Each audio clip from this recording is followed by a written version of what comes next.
Bem-vindos, criaturas de Deus, ao CSA de Olho na Jurisprudência. Somos as inteligências artificiais da Fei e do Thiago e vamos analisar os informativos da semana. Olá a todos, e hoje o cardápio é o informativo 872 do STJ, de 2 de dezembro de 2025.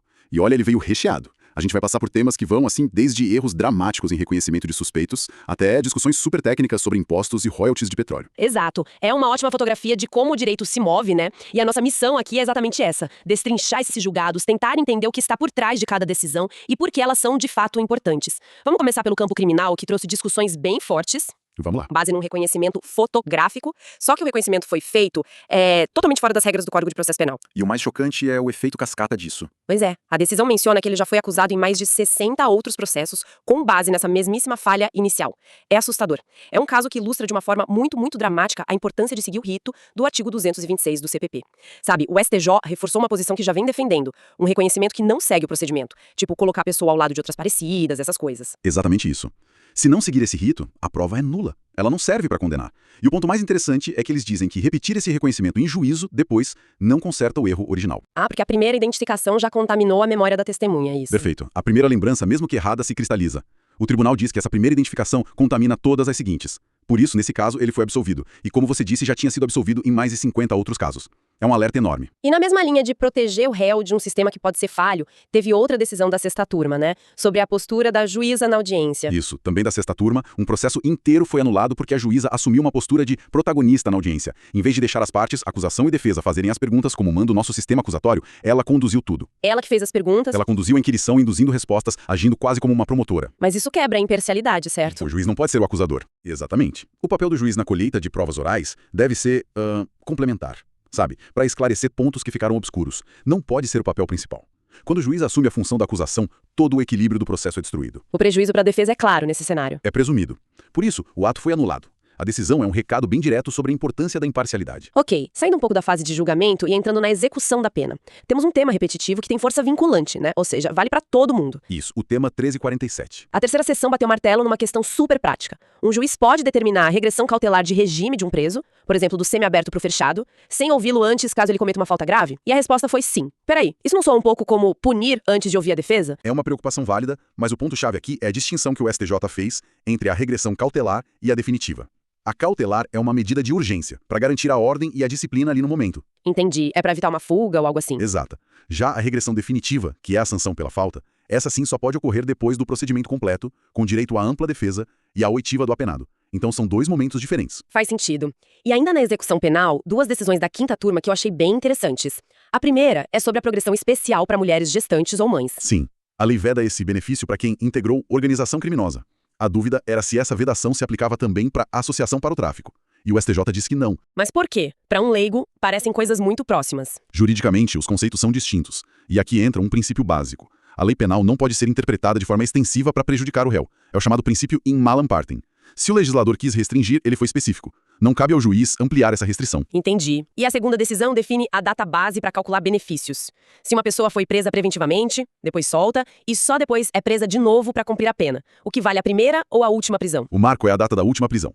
O tempo da primeira, preventiva, conta para detração, ou seja, é descontado do total da pena, claro.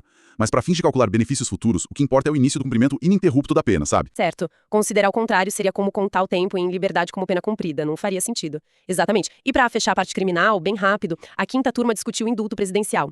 O decreto exige para crimes patrimoniais a reparação do dano. Mas o STJ decidiu que se o apenado é assistido pela Defensoria Pública, a gente presume a incapacidade econômica dele. Ah, então ele tem direito ao indulto mesmo sem ter reparado o dano. Isso. A condição de hipossuficiência, nesse caso, afasta a exigência. Ok, vamos sair da esfera penal e ir para o processo civil. A quarta turma deu aval para usar uma ferramenta tecnológica, o sistema Sniper, em execuções cíveis. Sim, e o Sniper é uma ferramenta muito poderosa. Ele cruza dados de várias fontes para encontrar patrimônio de devedores. É quase um mapa do tesouro. Mas isso não significa uma quebra automática de sigilo bancário, né? Fico pensando na privacidade. Não. E o STJ deixou isso bem claro. O sistema, na verdade, só otimiza buscas que já eram feitas antes. E o juiz precisa fundamentar por que vai usar. E o mais importante, ele pode e deve decretar sigilo sobre as informações sensíveis que forem encontradas. Então é uma ferramenta de efetividade, mas com algumas salvaguardas. Exato. E falando em efetividade, a terceira turma analisou os efeitos de uma lei nova sobre a prescrição intercorrente. Que é aquela que acontece quando o credor fica muito tempo sem achar bens do devedor e a dívida caduca no meio do processo. Isso. A mudança foi grande. Antes, a prescrição dependia da inércia do credor. Agora, a lei diz que depois de 1 ano de suspensão do processo por falta de bens, o prazo prescricional começa a correr automaticamente. Uma coisa. Mesmo assim. A busca infrutífera não interrompe mais esse prazo. A ideia é que a dívida não pode se tornar eterna, sabe? E essa nova regra vale para os atos a partir de agosto de 2021. Entendi. Para finalizar esse bloco, 2 pontos rápidos. A Corte Especial reafirmou a súmula 115. Que é aquela que diz que o advogado que recorre para um tribunal superior precisa de uma procuração no processo com data anterior ao recurso. Regra básica de formalidade. E a 4ª turma decidiu que não há solidariedade entre diretórios de partidos políticos. Isso. Uma dívida do diretório municipal, por exemplo, não pode ser cobrada do estadual, a não ser que haja uma previsão específica para isso. Cada um com seu CNPJ, cada um com sua responsabilidade. Ok, agora um bloco que afeta diretamente o bolso do contribuinte e a nossa organização social. Começando por uma questão tributária. Essa é ótima. A Lei de Liberdade Econômica isentou atividades de baixo risco, como a advocacia, de precisarem de alvarás de funcionamento. Aí a OAB de Santa Catarina tentou usar isso para não pagar a taxa de licença para funcionamento. Parece lógico, né? Se não precisa da licença, não precisa pagar a taxa. Mas a 2ª turma disse não. A decisão explica que uma coisa é o alvará, que é um ato administrativo, uma permissão. Outra coisa é a taxa, que é um tributo. A taxa é cobrada pelo exercício do poder de polícia do município, que é a fiscalização, mesmo que potencial. Então uma coisa não elimina a outra. Exato. A própria lei ressalva que suas regras não se aplicam à área tributária. Então, a taxa continua sendo devida. Ainda sobre dinheiro, a 1ª turma limitou o recebimento de royalties de gás. Sim, e o critério ficou bem técnico. O município só tem direito à compensação se tiver no seu território um ponto de entrega, o tal do City Gate, que é onde o gás efetivamente muda de mãos. Então ter só o gasoduto passando pela cidade não adianta. Não é suficiente. Ter outras estruturas, como estações de compressão, também não.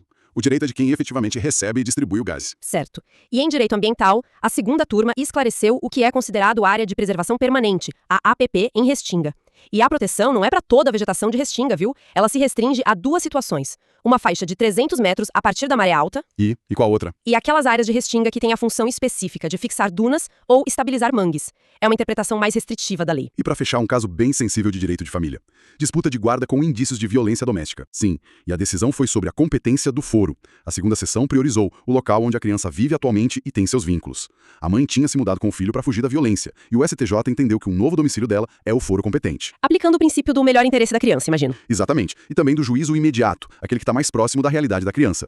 A proteção à vítima se sobrepôs à regra geral de competência. Excelente. E pra gente finalizar, vale a pena registrar que o tribunal afetou 3 novos temas para julgamento sobre o rito dos repetitivos, né? Isso. O que significa que em breve teremos teses vinculantes sobre esses assuntos. E quais são eles, rapidinho? O primeiro vai definir o início do prazo de prescrição para ex-servidores cobrarem férias não gozadas. O segundo, se o consumidor precisa tentar uma solução extrajudicial antes de processar uma empresa. Nossa, esse segundo vai dar o que falar.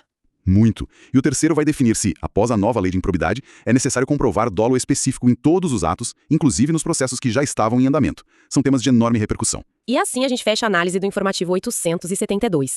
O que fica claro é como o STJ atua para refinar as regras do jogo, né? Seja protegendo o cidadão contra falhas do sistema, como no caso dos reconhecimentos, seja estabelecendo critérios técnicos que impactam a economia. Vimos hoje decisões que reforçam garantias, mas também outras que buscam dar mais efetividade ao cumprimento das obrigações.